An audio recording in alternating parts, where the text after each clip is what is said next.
Hey everyone, it's Boston Blaisdale here, back today for a Second Life University class, a series of bite-sized tutorials helping you to navigate the vast virtual world of Second Life. Today we are learning about upgrading your avatar with a mesh head by the creator Lelutka. This particular video is focused on the female heads, and I'm also releasing a separate video for the male heads, so do check that out. As well as walking you through the process of getting set up and customizing your head with lots of different functionality, I'll also be showing you a few different looks that you can achieve to give you some inspiration and ideas for creating various aesthetics within the Lelutka range. So let's get straight into it. Alright, so we're going to start by searching for the Lelutka main store. On the Second Life viewer, it looks like a magnifying glass, which will open up a search menu. Make sure that you have the places filter ticked, and then just type Lelutka main store. This is going to generate a list of results using those keywords. Choose the one here which states main store, click the teleport button, and off we go. So we're at the main store now. It's a nice clean open design. It usually gets quite busy here. It's a popular destination. We can find the heads over on the back wall, and there's a large range to choose from. Lelutka tend to be very good with consistently producing new releases throughout the year. So which one do you go for? Well, of course, you may be influenced by the picture on the advert, and that will give you some direction on the overall characteristics of the head. But bear in mind that the shape and the skin that you decide to combine with the head will make a huge difference to how the end result looks, and we'll be covering some of that in this video. I'd recommend grabbing a few free demos of heads that you like the look of, and when you're ready to buy, just click the buy button, confirm the amount of Lindens, and then your head will be delivered to you. Okay, so we're going to work on a little makeover for our system avatar head. The Lelutka package will be in your objects folder. Just right click that, select add. We'll have a couple of things pop up on our screen.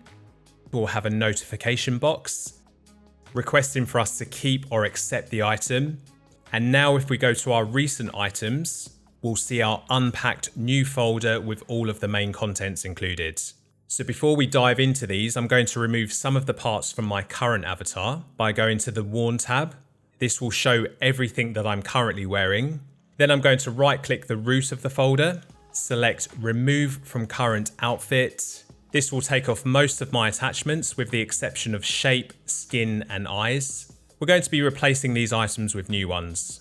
We are now stripped down to basics. We haven't got any face skin on the system head. It looks pretty frightening. But if we go back to the Lelutka folder, I'm going to talk you through the first set of items that you need to add. The order of this doesn't really matter too much. To get started, we're firstly going to apply an alpha mask. I'm already wearing a mesh body. And if you've seen my previous mesh body tutorials, such as Legacy, Gianni and Maitreya, you'll know that the alpha mask that I tend to wear is one named Bomb Head and Body with Applier Eyes.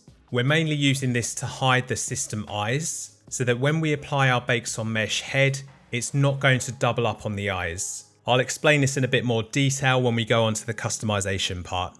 So then if we scroll down further, we can go ahead with adding the head itself. This is now no longer showing the system head. We also need to add the mesh eyes, the teeth, which will show when the mouth opens. The HUD is here, which is a heads-up display. And this is a user interface, which will allow us to customize and configure the head. We're also going to start with the default shape that's included with the head. We'll be making lots of changes to how the shape looks, but I always recommend starting with the shape that's included with the head. It will give you a good idea of the baseline dimensions. Then we're going to add one of the face skins that's included with the head. You'll get 4 different skin tones included, and we need to add the corresponding ear texture as well, and also a separate layer for the eyebrows. We will be changing the skin and the entire look shortly. It's very likely that you'll want to purchase a unique skin of your choice. There's hundreds of incredible skin creators in Second Life, and I recommend that you watch my How to Modify Your Avatar Skin tutorial, which I previously released for Second Life University, if you need a bit more insight into different types of skins. One of the issues you may encounter is when the skin looks disfigured. If you do see this, we're going to fix it by going over to the HUD, and you'll see these 2 buttons saying EVO and EVO X.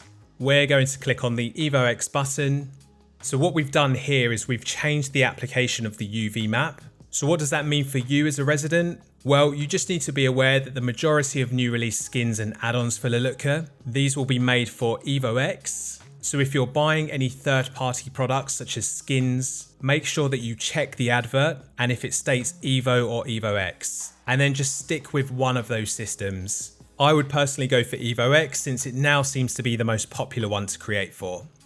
Back to our main folder, we're going to add a hairbase. These need to be unpacked from the main folder down here. It says Unpack hairbases.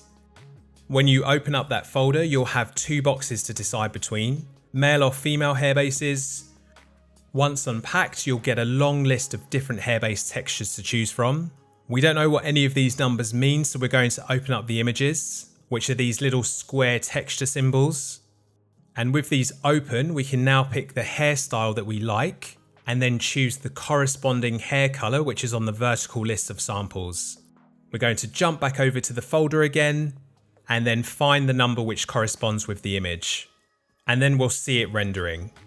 So before we look at the customization options that are included with the HUD, we're going to do two things. Firstly, I'm going to switch to a different skin of my choice, and then we're going to reshape our avatar. For this skin, I've removed the one which comes with the head, and I've swapped over to one by the creator Cosmetize. And now we're going to reshape our head by right-clicking our avatar, select Shape. This will open up a range of appearance sliders, which we can manipulate by moving right and left. This will all come down to your personal preference. If you're buying a skin, they often come with a shape included, but bear in mind that all shapes are made for one single head. So for example, a shape made for the Briannon head will not work on an Avalon head. But now that I'm done with the shaping, we can move on to some of the other elements. Right, we're going to jump over to the eye section, and we're going to look at two methods for how you can wear eyes and the reasons that you may choose one over the other. So the first are known as applier eyes, and the ones that you get included with the head, these can be operated and modified in the HUD. You get 18 different eyes to choose from. These look pretty good when you're starting out, and you can offset the eyes using the controls down here. Just click the arrows to move the eyes vertically or horizontally, and also using these circular buttons to resize the eyes if you want them larger or smaller. You may also decide to shop around in World or on the marketplace if you want to upgrade your eyes with a specialist eye creator such as Aviglam. Depending on how you want to set your head up, they'll provide different versions in the pack. We're sticking with our applier method and using the Aviglam HUD, which is listed as Lelutka EVO X. With this open, it allows us to choose the color in the same way as we did on the Lelutka HUD, but what I like about these is that you can also choose the darkness and the effect of the sclera, which is the white part of the eyes.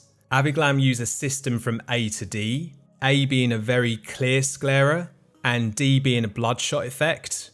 These can be applied independently to each eye, so you can just click on the letter and then choose which eye you want to apply it to.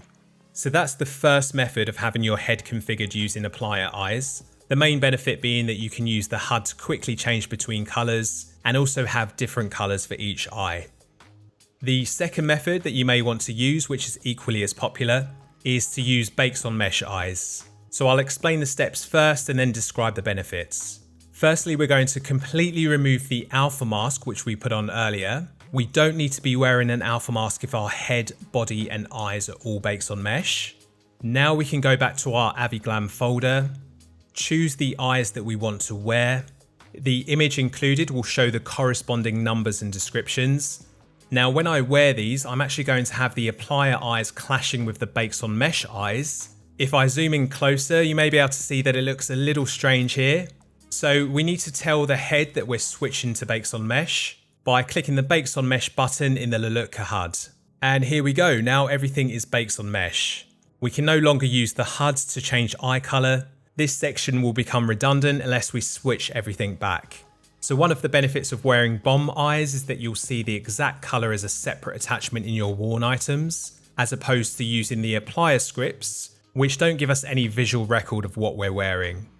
You can also use HD eyebrows instead of the eyebrows which are on the skin. So over on this section of the HUD, we can add one of these eyebrow styles. There's 6 to choose from and they look really good. One of the benefits of using these is that you can resize and reposition them on the face using these buttons down here, so you have a bit more flexibility compared to baked on mesh brows or the ones that are already on the skin. It's also possible to tint the eyebrows by clicking this button, choose HD brows, and then select the color from the palette. And by the way, make sure that you're wearing a browless version of the skin so that you're not doubling up on eyebrows. With most skins, you'll get different versions in the pack because they account for the fact that some people prefer to customize their own eyebrows to change the look of the skin. If you need to remove the brows, just click on the clear button. Moving on to face shine, there's actually lots of face effects here, and these can add some more realism to the face and skin. You can use a combination of these shine presets with the intensity and glossiness buttons down here. For this to show, you need to have a light source directed towards the face, and you'll need to have advanced lighting model checked in your graphics preferences. If I toggle between having advanced lighting switched on and off, you can see the difference when shadows and a bit of shine are added to the face. Sometimes if I'm in a laggy area, I'll have advanced lighting switched off. It's a bit more taxing on your computer resources, but for photos and videos, I generally have this switched on to get the full visual effect. With the Lelutka heads, there's so many options for creating different aesthetics. For example, for this look, I've used the Avalon head with a skin by Not Found, and I've added some freckles which are included in the add-ons pack, and the makeup is using the HD appliers from the HUD. Hair is by the creator Do, and you can check out my how to customize your avatar with hair and accessories on the Second Life University page, if you need some guidance around where to shop for hair and how to apply it.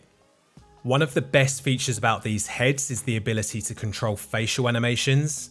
These can be found under the triangle play symbol. They're divided into static poses and dynamic movements. This middle section here is what I'll often use for photography. It's really good if you want to move the eyes in a certain direction. Just click on the dots on the grid. Below the eye poses, if you want your mouth to move when you type in chat or speak on the mic, just make sure that you've got one of these vocal buttons selected. And as you choose the selections from left to right, they get a bit more animated. The grid below that is for static facial poses. There's several pages of these presets and you can choose one at a time. Similar to the eye grid, these ones are more suitable for Second Life photography. If you want your face to remain in one pose without any movement, there's loads of fun and quirky ones here. Just remember to deselect it when you're done. However, if you do want some facial movement on the head, experiment with some of these mood animations. You can have ones which are quite expressive and vibrant, or you can go for something more subtle where there's just light movement in the eyebrows and the mouth, for example. You can select as many of these as you like, and they'll just run on a natural cycle, so you can switch them on once and then just forget about them. One thing to bear in mind is that when you detach the Lelutka HUD, the static poses that we looked at earlier will be stopped. However, with the dynamic mood animations, they'll continue to run even when the HUD isn't attached. And we always recommend that you don't leave any of your HUDs attached when you're exploring Sims. It can contribute to lag in Second Life. As I've mentioned before, the way your avatar looks is really down to the combination of the head, the skin, and the shape. And then just having fun with using different add-ons. Try the add-ons which are included with the heads before buying any more, because you get so many to play around with, including piercings and tattoos, which I haven't showed you in this video. And the beauty of Second Life is that you can build up your avatar as much as you like, or just keep things nice and simple. If you do run into any issues with the head, or you just want further information for understanding things like EVO and EVO X, check out the Lelutka website. They've got an FAQ section, which is really helpful. They've also got a very active Discord group with an efficient support team. So join that if you want to be part of the community and keep up to date with new releases and updates. But that is all from me today, guys. I hope you enjoyed the video. If you did, don't forget to give it a thumbs up and leave a comment below. But take care of yourselves, be good to each other, and I will see you soon.